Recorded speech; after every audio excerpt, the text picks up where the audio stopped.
William specializes in having DEII. Now it's diversity, equity, and inclusion. I don't know where the second I, what it stands for, but I'm assuming we're going to hear that and learn about it.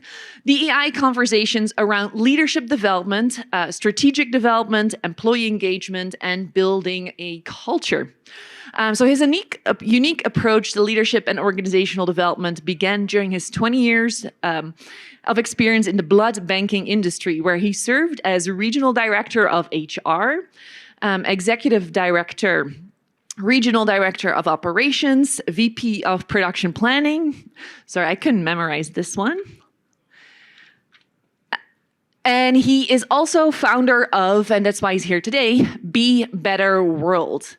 So really this next session is meant really to kind of stretch our imagination, think outside of the box, and really take forward into kind of the last facilitated table session that we have for you. So everybody please enjoy, engage, and get creative.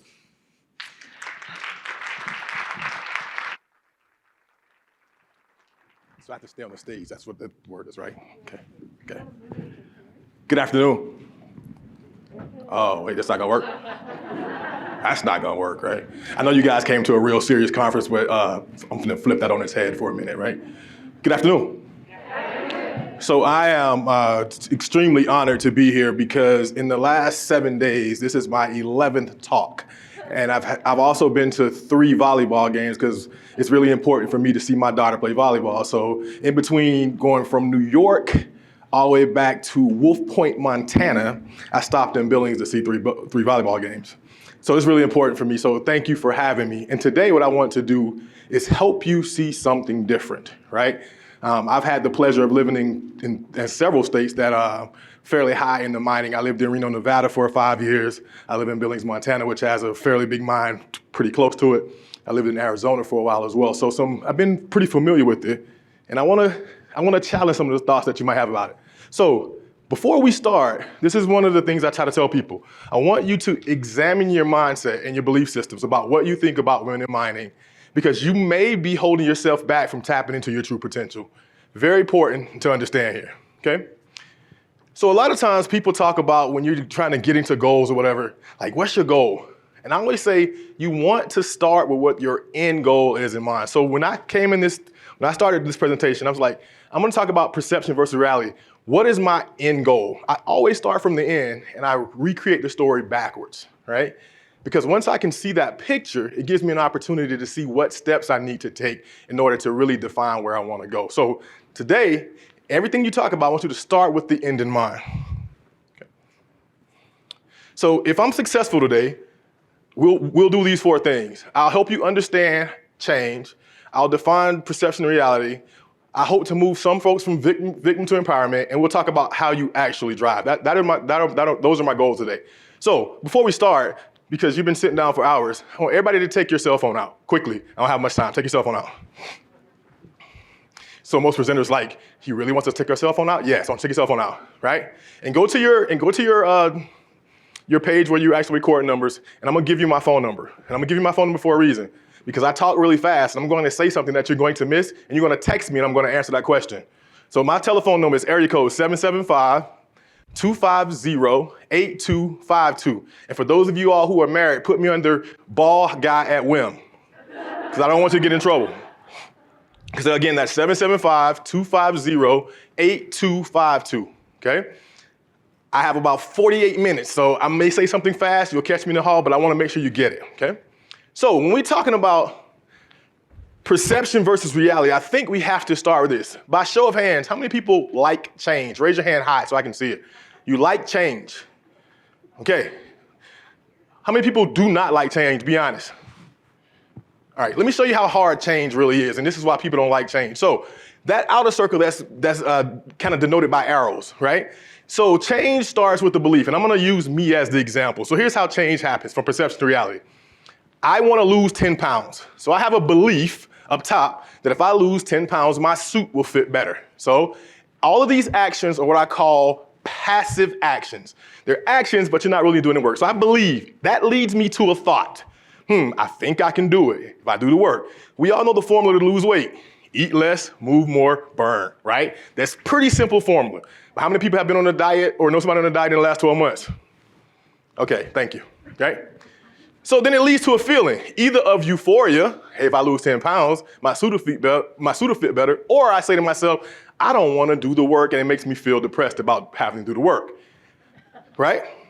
So then it leads me to a passive action. And here's the passive action. I pick up the phone, I call the gym and say, I want to sign up for a membership. Again, I've done no work outside of call. And then it leads me to a result. A result in my mind, if I do the work, I'll lose the 10 pounds and my suit will fit better. Those are passive actions, okay? Here is where you start to actually do the action, okay? In that top box, it talks about authenticity. So when I say to myself, I want to lose 10 pounds, am I really being authentic? I'm gonna be honest with you guys, I love cupcakes, right? I don't have a desire to lose 10 pounds because I'm not willing to put in the work necessary to lose it. However, if I was, let's flip it on its head, and I'll talk about, I want to put myself around people who can influence the behavior that I want to achieve. So I call my workout buddies and say, guys, I'm ready to start working out. Let's make a bet. They're all about that, okay? Then, if you notice, action is stacked upon action. So what I say here is, I actually go to the gym and I hop on the elliptical. So if anybody was in the gym this morning, you probably saw me, and you probably saw me sweating like somebody was chasing me, all right? I actually do the activity that allows me to work towards the result that I want to achieve. And then lastly, and this is where we get serious about perception and reality, I display that to somebody else who wants to do the work. Now, then you get to that little purple circle that's called change. That's why we don't like change, right? So when you talk about your male counterparts or other cultures and we ask why do they not want to change? It's this, right? How many people packing their suitcase coming up here took out more than 2 outfits? Like you took outfit out, you put it on the floor, I don't want that one, put it on the floor, the shoes don't match, put it on the floor, right? You went through this process in your head real quick, right? Like I can't wear that dress, it don't match these shoes, my belt don't match, all that stuff we go through, right? Go through it all the time. But this is why change is so hard.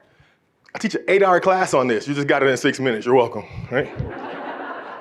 All right, so here's where we get active, right? So table 20, stand up for me. Table 21, stand up for me.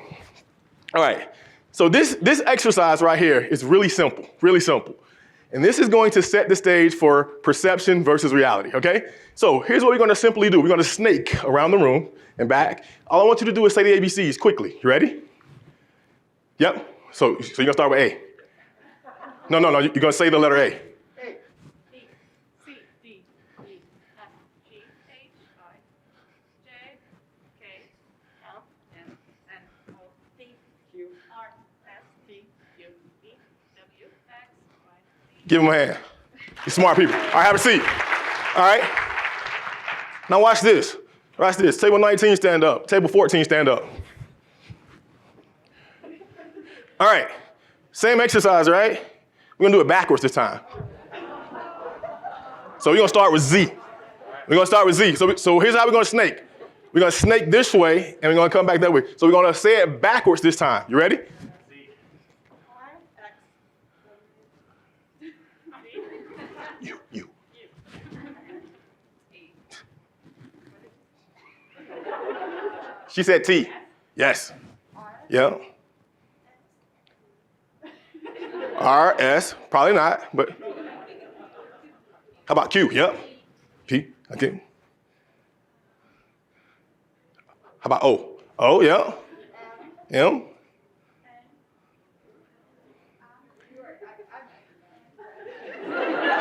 Yep, come on. Yeah. Okay. L. K. Say K. There you go. Yep. H. G. How about F? There you go. Mm-hmm. Give him a hand. So the reality of it is that the alphabet is really easy. It's really easy. However, what we're asking the community who set the stage for our existence 300 years ago was something said, all men are created equal. Start there for a minute, right? All men are created equal.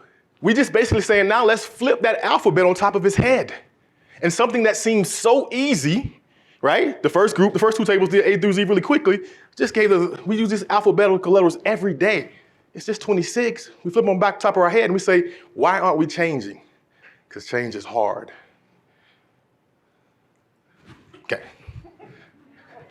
All right. So now, as we walk through this, what we have to realize is a couple of things, right? When we talk about trying to change perception to reality, whatever the case may be, we all start at a different starting point. So some of us have a basic understanding. We know that there are not enough women in mining. We know that it's a heavily male-dominated field. So that's the basic understanding. Then we create a level of awareness. What do we do to encourage and invite other women to participate in this field? Then we take that and we apply it. So I heard the HR professionals talking earlier about, okay, now we're starting to do the interview process differently. So we add women to the panel.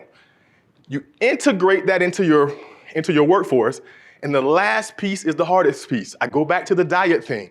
How many people have started a diet and quit in 3 months? That's what we do, right? It's easy to go back to our comfort zone. So when you're talking about trying to change a reality that exists, you have to keep that activity moving. And by the way, let me say this out loud. That is not just the responsibility of leadership. Those of you all who are champions of this have to take part in the process. If you don't, I promise you it will fail. So we all are at different spots in this graph. Some of you are at the sustainability spot where you're doing it and you're doing it consistently. Some of you are at the basic level. It doesn't matter where you are, it just matters where you want to go. Okay? So this is one of my favorite quotes. We're all in the same building, we just have a different perception of what we're saying, right? If I'm on the 7th floor and you're on the 5th floor, we see different things. So I truly believe that most people want to see other people do well. I think what happens is there's a level of fear that exists around the change. So what is perception, right? Perception is very simple by definition. So for those of you all who like those archaic presentations where you get to get the definition, here's your chance to write, right? You can take this back and say you got something academic today, right? It's just defined as a way of regarding, understanding, and interpreting something. It's just a mental impression, right? So we all walked in the room with a perception. Some perception of me, some perception of how this conference is going to go. That's what a perception is. And then we look at what is reality, right? Reality is defined as a world state of things as it actually exists, right? It actually exists. So that's the difference. So perception is what we see. Now, the part I talk about this, and I leave this word off, is what we sometimes think we see. Because sometimes we don't see it, it's been passed to us from others. So it actually is their perception passed down. Reality is what is actually happening. And I have to be clear about this. It's what's actually happening through your lens. That's really important. Okay? So how many people have seen this picture before? Raise your hand high if you've seen this picture. Okay? So I worked at HR for a long time. I wrote a bunch of policies and procedures, and one of the things we used to always say in HR is either black or white. Say that a lot in HR, right? By the way, no policies or very few policies are written in HR for good employees. HR professionals, don't freak out. I'll give you an example. The attendance policy is not written for the person that comes to work on time, leaves on time. Casual Friday policy wasn't written for the person who wears a suit to work, right? So their perception is something different. How many people see an old woman in this picture? Raise your hand high. That's good, right? How many people see a younger woman in this picture? Okay? How many people see nothing? Be honest. It's okay if you don't see anything. You're like a blob. But yet our idea is that people see what we see. And so I give you the social responsibility today that for those who are leadership positions that are not the same gender as you, they may not see the same picture that you see. And so it's your social responsibility to take it to them. Now, leaders have a social responsibility to accept the information as it's given. Very important, okay? I showed this picture to 10 CEOs the other day. I had 4 CEOs in the room that could see absolutely nothing. They couldn't see nothing, right? What that tells me is when you have a policy that's, you're saying, hey, we need more women or we need more X in the place, they can't see it. Their lens is thin. It's not their fault. It's just what they've been exposed to, okay? All right. So a lot of times, it's really important to talk about this. A lot of times, perception and reality cross, and we'll talk about that. So perception, it really is a selective process, right? It is what you see from your lens, right? It normally has some level of a sensation to it, right? It makes you feel a certain way, right? So for those of you who all like ice cream, if you go to an ice cream shop that you really like, it makes you feel good. So your perception of the place is that it's good. Vice versa, if somebody tells you you had a bad steak at a place, how many people have read a social media post and then did not try the place? Think about that for a second if that was your place, right? So somebody else's perception shaped your ability to make a decision. Think about that for a second. So because another female had a bad experience with a leader, you choose not to do something. Okay, I better be quiet before I get kicked out, okay? Okay, and it truly involves a specific organization, because keep in mind, wherever we go, we establish a perception about that place in and of itself. So again, I don't feel the same way about McDonald's that I feel about Burger King, that I feel about Wendy's. All those perceptions are different, right? So it's created in a space, in time and place, in real time. That's why perceptions are created, right? And the other part about this is, I think it's really important, is it's an affective thing, right? So if I eat a bad hamburger at McDonald's, do I go back? Is McDonald's bad, right? For those of you all who have kids and who have to go through a drive-through, bless you, first of all, you have that bad experience and your kids still want to go back. You have to go back even though the perception is bad. Why don't we use that same mentality when something happens to us in the workplace? I had a bad experience, I shut down. I submit to you today that if that's happened to you, use that experience to your advantage. What can you learn from it? Okay, so switching sides. So reality is just what it is. So the root word is real, it's actual, and it can be without feeling, right? It can be without feeling. As you move up the vertical ladder, with regards to your career, as you climb that ladder, there are just less positions. That's how the career paths work, right? So I think a lot of times, I heard somebody say it as well, are you willing to be portable to move your career vertical, right? That's important as well to consider in this space. I worked for the blood industry for 22 years. I lived in 6 cities, right? Because I was willing to move to make my career vertical. And then lastly, it is what it is, right? Sometimes you have to accept that you have a leadership team that is not willing to change the culture. I also say to you this, though. Sometimes your leadership doesn't know how to change the culture. So their reality is just what it is. They need help to change the culture. Okay, I'm going to stop there for a minute and see what kind of questions might be out there, because I don't want to get too far before we get into the question section. We good? Okay. All right, keep driving. So a lot of times when I speak to groups who are really trying to make a movement in the right way, I like to talk about being empowered versus being a victim. And a lot of times I think you have to really consider where you are in the spectrum. So for those of you, again, who like to write, I think it's a really good opportunity to write something. So empowered people think of things this way.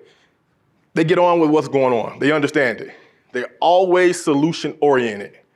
They own their part of whatever is going on. They own it, right? They acknowledge reality.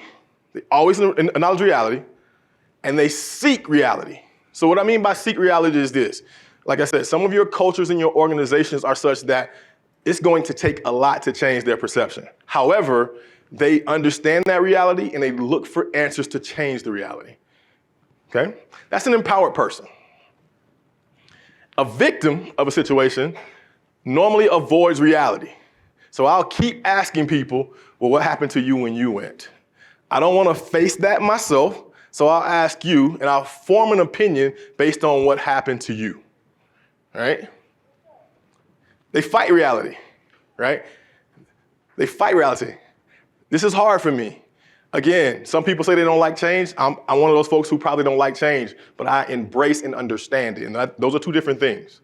When you embrace it, you understand that it has to happen. That doesn't necessarily mean that you have to like it, but you understand it and its importance. right? Folks who are victims often choose blame as the route, right? If they would understand how valuable I was, they wouldn't do the things that they do or they promote me. Personal excuses. For those of us who try to be overachievers, the phrase, "it's not my job," probably never comes out of your mouth. You understand that there's a job that has to be done, and if it crosses over what your depth is and you can do it, you just perform the work, right? And then lastly, they wait and hope. They wait and hope. If it is meant to be, it'll happen.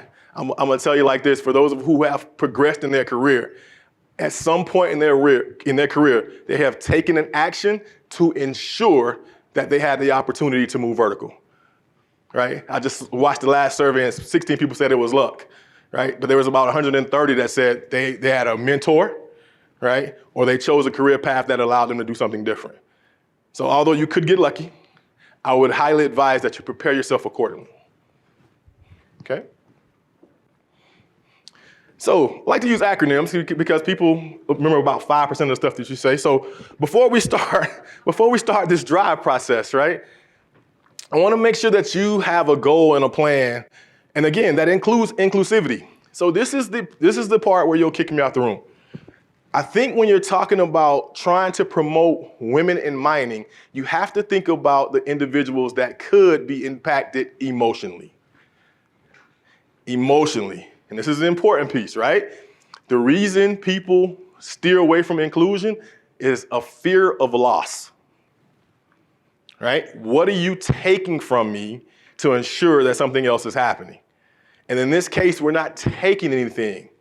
We're adding something to better the overall industry. It's very important, right? So Target right now is in a huge fight. They're adding transgender bathrooms, right? And there are several groups that are really angry with Target. And Target's stance is this. Target is saying out loud, we will still have a male bathroom and we will still have a female bathroom. We just want to make sure that we accommodate our transgender customers. People are outraged about that. They've lost nothing. So think about that. As you start to prepare your end goal in mind, understand that you have to bring those folks that don't understand with you to a level of understanding to actually achieve your goal. Very important. We talked about what your current goals are, and then again, how do your current goals impact your daily goals? So I like to look at it from the back forward. Very important, okay? All right. So when I think about this, and again, I think about it from perception to reality from this perspective. So the D in this is, are you dedicated to the mission of actually empowering women in mining? Whether it's yourself, whether it's a group, whether it's a big organization. Are you really committed to that, right? And again, by empowering yourself, if you're trying to move vertical in the organization, you are empowering women. Or are you divisive in the workplace or disruptive in the workplace and you're feeding something that you really don't want to feed? It's very important to consider, right? How many people in this room have been referred to as the angry employee? Oh, nobody, that's just me. Okay, I'm sorry. So a lot of times, and I like to use myself as the example. So my name is William Henry. So when I walk into a room a lot of times, a lot of people, you can't make any determinations by that, right? And a lot of times when I express my point, I have to be careful that it doesn't come off as angry. And the reason I'm careful of that, because I'm very passionate about my work. And if you don't understand my culture or my background, you could perceive that, your perception could be that I'm angry. However, the reality of it is that I'm passionate about it. I'm dedicated to seeing the success of the organization, and that comes through my language. Very important, okay? So that's the D.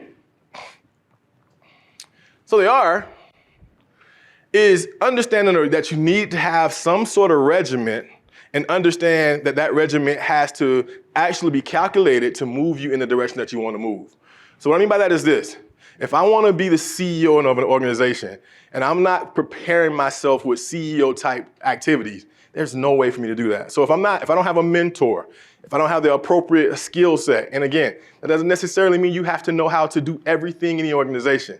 I tell people this all the time. I ran blood banks all over the country, and if you hand me a needle, I'd probably throw it like a dart, right? I have no idea how to use a needle.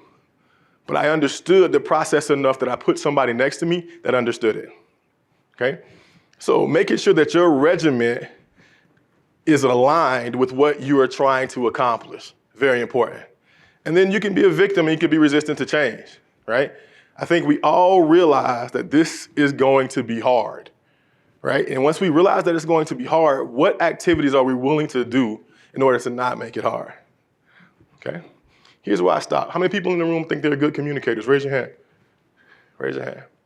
All right, I like it. How many people think they're not good communicators? That's fair. Question number 2. How many people in their room expect their leaders to be good communicators? Uh-oh. Uh-oh. What's that tell us? What's that tell us? So for those of you going to be in my class tomorrow, we're going to dig deep on this, by the way. We have a higher expectation for leadership, but how many people came up through the ranks in their organization? There's a fair amount of hands. Did your level of communication grow? I don't know. It's interesting, right? We use these phrases like, I expect, I'm my own worst critic. I expect the best out of me. Then I ask people what they expect from their leaders. I expect them to be better than me. They're just humans. They're trying to figure this out as well. So here's your last exercise, right? So hopefully, quickly, everybody can turn and have a partner really quick. You just need a partner right in front of you. Okay. All right, so here's how the exercise works. I want to show you how powerful communication is, right? So we're going to do this in two 30-second blocks here. So there's going to be somebody who's going to be speaking, and there's going to be somebody who's going to be completely blank and listening. And what I mean by being completely blank, you don't get to do this. All you can do is this. And you have to listen for 30 seconds. The person speaking, you have to speak for 30 seconds. And I'm going to be nice to you today, right? I'm going to give you a subject. So for those who are speaking, you're going to talk about ice cream. Okay, you ready? You got 30 seconds. Ready? Go.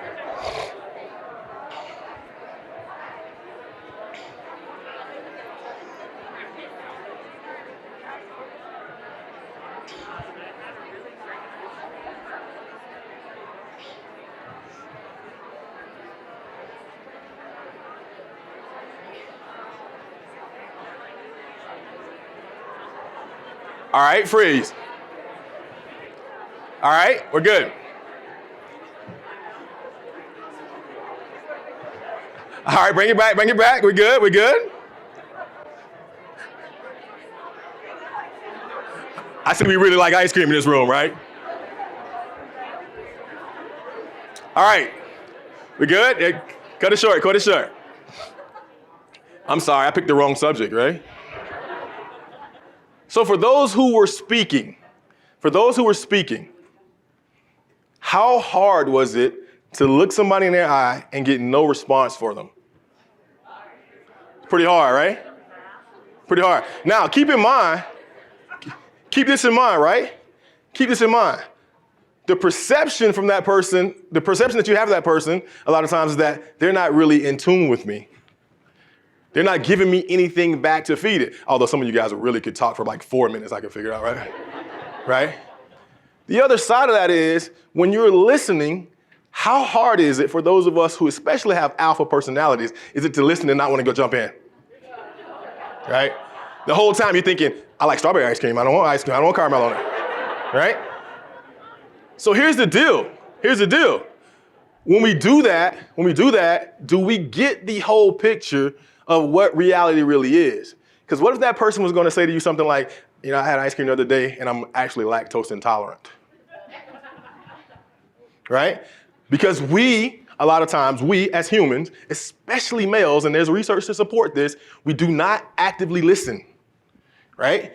I mentioned to you guys, I have a 15-year-old daughter. Pray for me, okay? And one of the things that she has taught me over the last 2 years specifically, because she's in high school now, is when she used to get in my car, she's driving, pray for me again, right?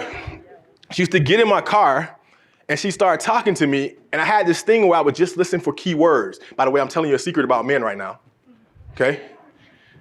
I would listen for key words because I had already assumed that I was going to fix her problem. This leadership, by the way, okay? I was going to fix her problem. And one day she said to me, Dad, I don't need you to fix my problem. I need you to listen to me. Noted. About a week later, she gets in my car. She wants to talk to me about a boy. Keep praying for me, okay? She gets in my car. She says, Dad, I want to talk to you about something. I'm like, okay, cool. So she starts to talk, and I pull over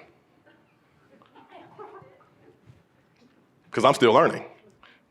She said, Dad, why you pull over? I said, I want you to understand that I'm actively engaged in what you're about to tell me. I don't want to hear this, but I'm actively engaged. And what I realized in that moment, she talked to me for about 10 minutes. She was completely freaked out. Why was she freaked out?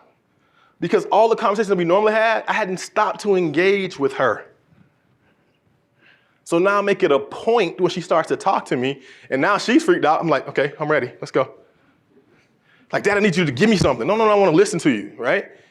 Why am I telling you this? This is what your leaders have been culturally trained to do. Male or female, by the way, culturally trained to do. I'm going to fix your problem. Where what I try to do now is, okay, you tell me that, what do you see as the solution? So as you're trying to flip this mantra on its head, how do you go solution-oriented to change the perception to reality? Because I think that's your social responsibility. The other end's responsibility is to actively listen. So now we got to finish this exercise, right? So we got to flip it. Now keep in mind now, guys, it's 100 of you guys, so I ask you to kind of bring it to a halt for me. All right, so we're gonna flip it. So now this time, the person who's listening gets to respond. Yeah, that's stuff you like to do, right? But the person who's talking gets 45 seconds. And this time, you have to talk about your trip into Salt Lake City. Ready? All right, here we go. Set, go.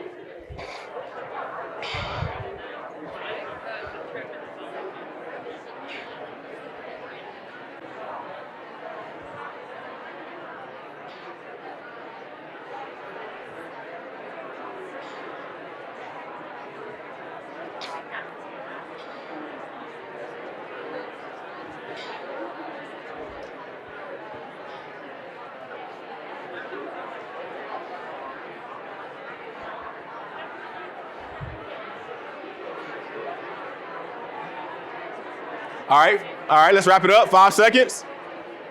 3, 2, 1. Okay?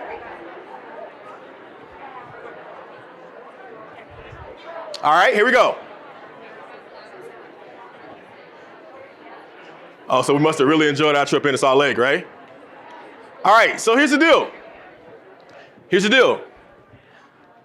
How easier is it to talk to somebody when you think they're engaging? It's much easier, correct? Right? There's a lesson here. If you're trying to change the perception of what you really think is, you have to find that person's pain point. So culturally, right, I want you to do this, right? If I'm not responding, how else do I get to you to ensure that my point gets across? By the way, perception and reality is linked in here, but we're talking about leadership stuff right now. Just want to be clear, right? Okay? So you have to make sure that you find that thing for the receiver to get your point, not you. Because I tell people all the time, you could type an eloquent email. If I don't know what to do with it after the fact, it was just garbage. That's what it is. If you want me to act and do something, you have to make sure I understand it, okay? So that's the R. So the I. And I think this is the letter for me that is huge, super huge, right? Be an innovator of business. So in the last 20 months, I think we all went on a long ride that we didn't expect. And I've heard this for the last 20 months, and actually I'm starting to get annoyed by it. I can't wait till we go back to normal. I'm like, what is that?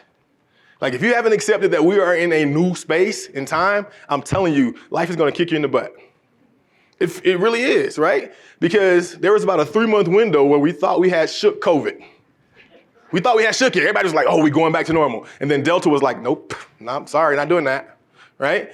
And after Delta, there'll be something else, right? I don't know if it's gonna be another pandemic, but it'll be something that'll help shape your reality different, right? So I think we have to be willing to pivot into something and be an innovator of business. So if you watch Zoom stock over the last 18 months or the first 3 months, it was crazy, right? Microsoft Teams went up, right? We had to embrace those things. How can you innovate business to bring something to the table as a woman in mining to make this something that the field hasn't experienced before you? Or you can be an instigator of office politics. You can choose that too. So this is where I was in one of the sessions earlier, and I heard somebody talk about the water cooler, right? And they were talking about it positive, but I'm gonna talk about it negatively for a second, because a lot of bad stuff happens at the water cooler, right? One of my favorite things as a leader is you're in a meeting and everybody's like on board, and then you go to the water cooler and 3 people are standing there and they didn't really agree, and they didn't express that. Oh, that doesn't happen in mining. I'm sorry. My apologies. My apologies. So you get to choose innovator or instigator. So the V is, are you invested or vested in the business of mining, right? Invested from 2 levels. Invested in moving yourself forward, invested in moving the gender forward. Very important, right? And if you're not, that's okay. Realize it and get out of the way. Let those who are vested do it. And then if you're not, are you a victim and are you venomous? Are you saying things that don't allow those who want to progress? It doesn't give them a fair opportunity to move forward. Okay. And then the E, right? I always say this: male, female, black, white, green, yellow, I can care less. If you come to me with evidence-based information, it's hard to disprove. Evidence-based information normally does not lose, right? Male, woman, child, I don't care who it is, it doesn't lose, right? If my information is ego-driven or I'm driven by ego, I have all the letters. I love to walk into conferences, right? And I see my name I normally don't put my letters next to my name because I like to see all the alphabet soup on the page. It's impressive. And I always think to myself, can you practically deliver information that people can take away that they're going to actually be able to use, or are you going to scare them with all the ego stuff? That's why I normally people introduce me. I say, I'll tell them my background. I'll tell them what's important to them. So you get to choose evidence-based or ego-driven. I'd highly recommend, especially in an industry like yours where there are a lot of things that you can base in evidence, use it to your advantage. Don't let that opportunity get by you. Okay. I think I had to 3 o'clock, and I think that leaves about 10 minutes for questions. Before I get there though, realize this: each and every one of you all play a role in this process. What I think happens sometimes is that we don't understand where our role exists. And I'm talking about good or bad. I heard in another session as well, a lot of times, especially females, they downplay their work. I would submit to you, don't do that to yourself. You're doing some great quality work. Make sure people understand it. Base it in evidence. Really easy to do, right? Make sure that your goals align strategically with the organization's goals if you're going to be there. I'm gonna be clear about that. Make sure your goals align with the organizational goals if you're going to be there. And then lastly, if you decide to be there, ensure that you are present in your role, right? How many people have heard the term somebody has quit on the job? Quit on the job, right? I call them those people who've been there for a while and they're waiting on the gold watch, or they're waiting on the next opportunity. If you're going to be in that space, ensure that you're present in the role. So you get to pick today. You can either be a part of the problem or you can be a part of the solution. You can change the perception to reality, or you can continue to live in the perception world, right, and further damage it for those who are coming behind you. It's really important that you understand that you have a massive role, and you get to influence it one way or the other. I would submit to you that you have that power, influence it in a positive generation. So when my daughter comes along, she can look up to women like you and say, there's nothing I can't do in this space. Nothing. That's it. That's what I got for you today. I try to leave 10 minutes for questions because that's where the real learning happens. How can I? Yes. Back up to which one? The one with the having power. Certainly. There you go. Absolutely. That wasn't a question, that was a request, but we good. All right, what other questions might we have? I was told I would get you guys back on time too, by the way. No? Yes. The things we're talking about, the evolution of, progressing the diversity and all that stuff, something's got to change. So we're either expecting others to change, or we've got to change, or organizations have to change. So if we're all uncomfortable with it, and we know other people are, like, how do we go about influencing that change? Great question. So the question is, I'm going to paraphrase it, how do we go about influencing change? And I would say one bite at a time. And what I mean by that is this, right? Figure out, because here's the deal. I think we look at it in a macro way, right? I always say this, if I want to change the tire on a car, I probably want to make sure that the lug nuts are good. So I start with the lug nuts, right? I change that, then I pull the tire off and I may have to change the rubber. So my point to you is that we can't change it all at once, right? We're talking about, again, 1776 when the Constitution written, all men are created equal. We're trying to change 300 years of history. We can't change it at once. Find that thing that you know has roots. And what I mean by that is, if you're looking at a tree, right? If I can get to the roots, I can start to impact some of the branches. So one thing at a time, look for small wins, take those small wins and flip those into bigger wins. There's a question over here, I thought. I really resonated with what you said about, being perceived as being angry, or, actually being angry when you're, when you're frustrated and you're saying, God, this just seems so obvious, or, it just, why does it need to be this hard? I had lunch with Ashley the other day, and in the movie Picture a Scientist, one of the scientists is saying, there's just all of these other things that I had to do as a woman, and it would have been so much easier if I was just doing science. And I feel like that, the time and energy that all of us put into improving the work culture and, having conversations to fix this, it can be really rewarding, but it can also be really frustrating. And so just looking for your thoughts on how you can, channel that anger, or, kind of turn that to a positive when it's just, you're looking into the future and it's like, we got to go through a lot of change and it's going to be hard. Yeah, so I think anger normally resonates from small problems not addressed, right? So I get a small problem, I don't address, I get a small problem, I don't address, I get a small problem, now I'm angry, right? And so I think it's really important that you chunk down your frustrations as well. So if I have an issue with something that's going on, I need to address it in real time so I don't build up that level of anger. And the other thing that we don't do well, we don't celebrate successes. Right? And so that in and of itself too actually adds to our frustration. So we don't look back and go, hey, we actually got new lug nuts for the tire. What we do is we say, well, the tire's flat again. Well, wait a minute. Did we ever celebrate the fact that we got new lug nuts? We don't do that. So two things. Remove the frustration in real time and celebrate the successes so it balances the level of frustration. Yes, sir. I have a question about the E of yours. Mm-hmm. Are you by any chance sensing, or is there research that there is perhaps less tolerance in society in general about evidence-based approaches? So would people rather make their own facts than drive? And I'm talking about mine safe. You take a look, and mining is perceived as a dangerous industry.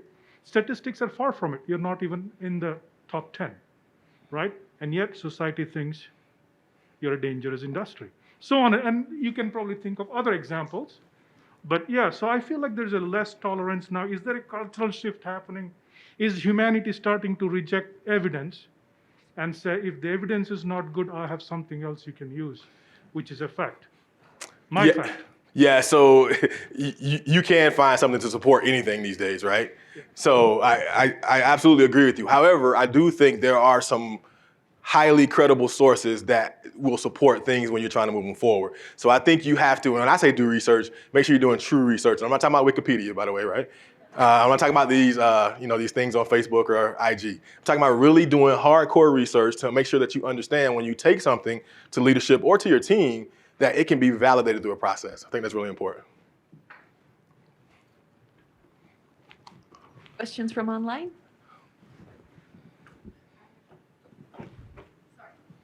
Sorry.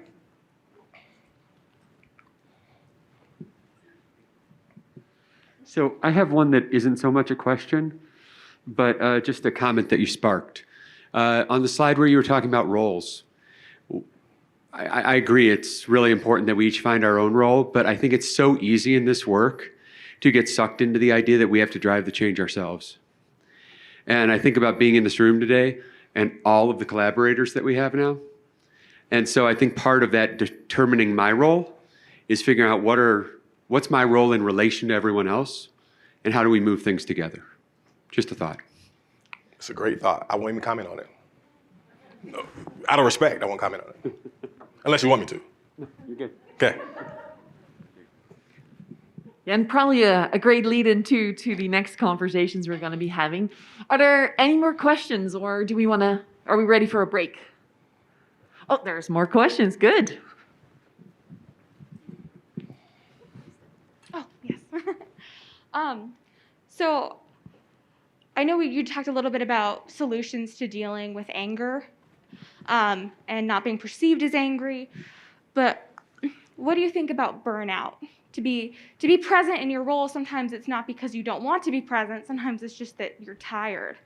And I was wondering what your thoughts were on that. Thank you. Yeah, so there again, I don't think when we talk about things like burnout and anger, those things just don't happen. Right? What I think we don't do a really good job at as leaders and folks that are high producers, we don't stop at mile markers to take breaks.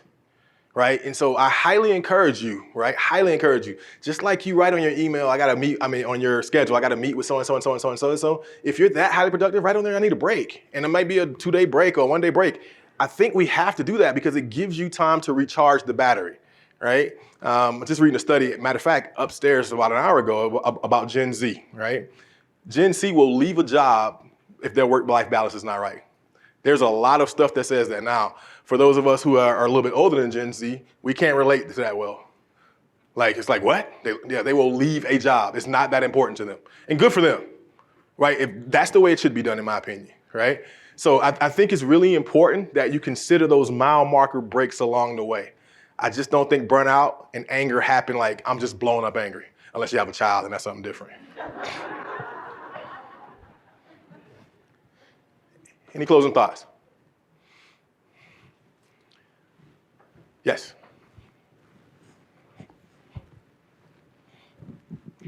My name's Tony. One of the things that you mentioned was that we have to address the way the communication is being perceived. And in this context, I was thinking, well, men are going to think that there are fewer spots at the top for them. You said the sequential ladder. There's only so many spots at the top. I mean, how can we even, kind of get them on board if it's kind of a zero-sum game? Yeah. So again, those men who don't have the ego issues want to see their staff raised. So I had the fortune in my career. I think I've only had 2 male directors. And my goal with them, all the females who work for me, was I want you to go out and take positions that are higher than mine, right? And so again, so men have to get away from that ego push as well.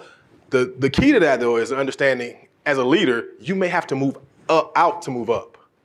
It may not be in that space, right? Now, again, I don't want to be naive and think that there are some male or female leaders that don't want you to be as smart as them or to progress. But I think those who understand that they want the industry to grow, they will help you be successful. Your social responsibility is to understand that it may not be with that particular organization. It may be somewhere else to help the overall industry. Okay. Are you good, William? I'm so good, it's a crime to be this good. All right. Well, thank you so much. Thank you guys for having me.